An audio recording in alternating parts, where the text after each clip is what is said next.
Hello everyone. आज हम JEE mains का बहुत ही शानदार क्वेश्चन डिस्कस करेंगे, जो कि सीक्वेंस एंड सीरीज के साथ साथ एप्लीकेशन ऑफ डेरिवेटिव का एक इंटरसेक्शन है। मतलब कि उन दोनों कॉन्सेप्ट को मिलाकर पूछा गया एक क्वेश्चन है ना। तो चलिए इस क्वेश्चन को करते हैं सॉल्व। इसमें बोला गया है कि सबसे पहले कि a6 = 2 है। a6 मतलब होता है a+5d which is equal to 2।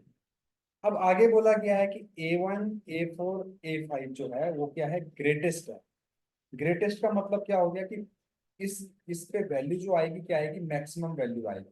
तो कॉमन डिफरेंस बताना है हमको इस एपी का। तो देखिए, A1 को डायरेक्टली ए लिख सकते हैं, A4 को हम क्या लिख सकते हैं, A+3D, और A5 को हम लिखेंगे A+4D। तो इन तीनों को मिला के अगर लिखें तो इनको हम लिख सकते हैं A+3D A+4D। अब हमें A6 दिया गया है, तो A6 यानी A+5D के टर्म्स में इनको लिखने की कोशिश करते हैं। देखिए कैसे कर सकते हैं, A+5D-2D, A+5D-3। A+5D की वैल्यू 2 है, तो यहाँ पे 2 रखो, यहाँ पे भी 2 रखो, तो ये हो जाएगा A2-2D। और यहाँ से आएगा दोस्तों 2-3। यहाँ से मैं 2 कॉमन ले सकता हूँ बाहर, तो ये आ जाएगा 1-D,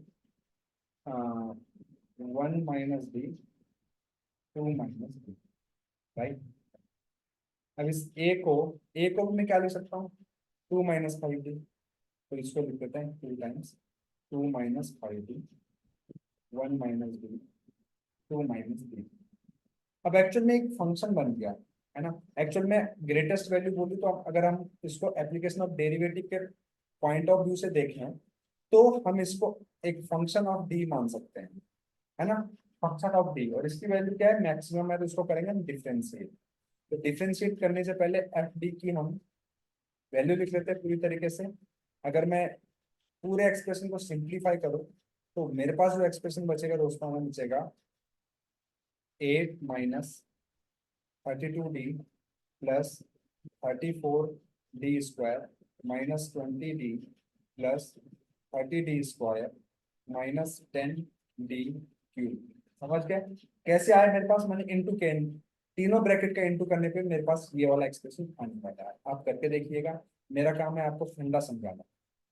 अब देखिए दोस्तों, F' D निकालेंगे। क्यों निकाल रहा हूँ, क्योंकि मैक्सिमम बोला गया, तो मैक्सिमम और मिनिमम निकालने के लिए हम डिफरेंशिएशन करते हैं। तो इसका हो जाएगा -32 प्लस 68D -20। इसका हो जाएगा 60D, और इसका हो जाएगा -30D²। अब आप इनको क्या कर सकते हैं, क्लब कर सकते हैं।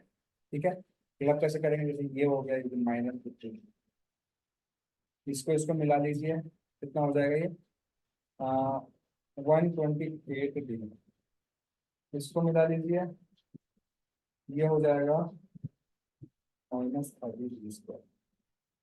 ठीक है, अगर आप माइनस कॉमन ले लोगे तो ये कुछ हो जाएगा 30D² माइनस 128D प्लस 52, है ना। और आप क्या करिए, यहाँ से इसको फैक्टराइज कीजिए। अगर आप इसको फैक्टराइज करेंगे, ये आएगा -2 5D-8 3D-2। ये आ गया, ये आ गई हमारी F' D की वैल्यू। ठीक है, ध्यान रखिएगा, अगर मुझे मैक्सिमम और मिनिमम निकालना है तो पुट F'(D) = 0। उसको 0 पुट किया मैंने। 0 पुट करते ही क्या हो गया, -2 5D-8 3D-2। ये क्या है, इसको 0 किया, नंबर लाइन ड्रॉ करी, और यहाँ से मुझे 8/5 मिलेगा, यहाँ से मिलेगा 2/3। तो 2/3 ऑब्वियसली 8/5 से छोटा है, तो नंबर लाइन में इस तरीके से डिनोट किया। अब एक काम करिए, यहाँ पे प्लस का साइन लगाइए, यहाँ पे माइनस का साइन लगाइए। नहीं, एक्चुअल में यहाँ पे ना नेगेटिव है। नेगेटिव है तो फिर यहाँ पे आएगा माइनस का साइन, यहाँ पे प्लस का, यहाँ पे माइनस। अगर यहाँ पे प्लस होता तो हम हमेशा राइट साइड में प्लस साइन से स्टार्ट करते हैं। एक्चुअल में हम यहाँ पे क्या कर रहे हैं, F' के साइन को क्या थे, एफ डैश के जो साइन है ना उसको हम ऑब्जर्व करने की कोशिश कर रहे हैं कि मतलब F dash x curve positive से नेगेटिव जाएगा या फिर नेगेटिव से पॉजिटिव जाएगा, क्योंकि मैक्सिमम वैल्यू हमें कब मिलेगी जब जो ग्राफ है पहले पॉजिटिव जा रहा होगा फिर नेगेटिव की तरफ जाना शुरू करेगा। तो यहाँ पर मुझे मैक्सिमम वैल्यू मिलेगी और यहाँ पे मिलती है मिनिमम वैल्यू। तो मैं यहाँ पर क्या ऑब्जर्व करूंगा, ग्राफ मेरा कब पॉजिटिव से नेगेटिव जा रहा है। तो ग्राफ जो है पॉजिटिव से नेगेटिव जा रहा है 8/5। तो मुझे जो डी की वैल्यू मिलेगी, डी की जो मैक्सिमम वैल्यू मिलेगी वो क्या मिलेगी, 8/5। क्या मिलेगी दोस्तों, 8/5। मतलब जिसमें फंक्शन की वैल्यू मैक्सिमम, एक्चुअली में डी की वैल्यू नहीं, जिसमें इस फंक्शन की वैल्यू मैक्सिमम आएगी वो डी की कौन सी वैल्यू होगी, वो वैल्यू होगी 8/5, है ना। तो यहाँ से हमें क्या पता चला कि जो डी की जो वैल्यू होगी वो 8/5 होगी, ताकि जो एफ ऑफ डी हो जाए वो क्या हो जाए, मैक्सिमम हो जाए। तो इस तरीके से हमने इस सीक्वेंस एंड सीरीज के जो ये क्वेश्चन था इसको हमने कैसे कैलकुलस में इनकॉर्पोरेट करके सॉल्व किया। अगर आपको सॉल्यूशन अच्छा लगे प्लीज चैनल को लाइक शेयर सब्सक्राइब करना बिल्कुल ना भूलें। Thank you.